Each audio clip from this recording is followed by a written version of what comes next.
This has actually never been done. Okay. To take a file to create a lambda 76 negative Okay. and then do a contact print onto the paper has never been done. In the history of the medium, this has actually never been done. Okay, so do you mind defining or breaking that down a little bit?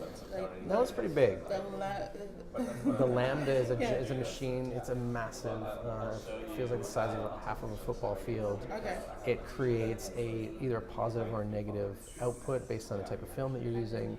You're using an ortho film to get a negative, the same type of negative that you load into the back of the camera to understand what we're doing. And then that is an oversized 20 by 24 negative that then is then put onto a lith paper and contact printed. Glass is put over that, and it's basically printed from that. And then then from there, from that step, all of the traditional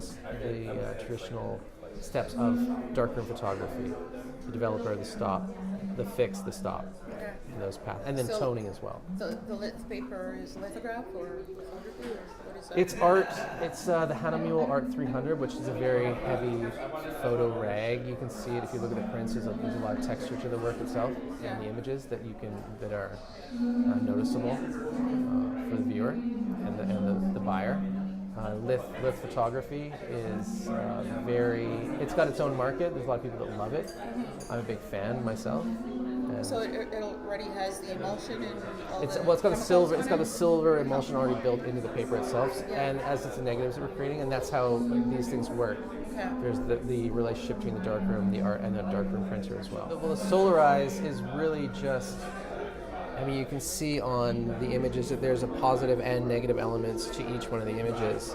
So solarize, you can either do it in chemical, you can either traditionally in the developing of the print or the developing of the negative, depending on the level of complexity and artistry that you have as a printer. Based on how Bob and I wanted to move forward, we felt it was better to do that solarization in the Photoshop application before we made the digital lambda negative, just to be able to control the addition and what we're going to put out there.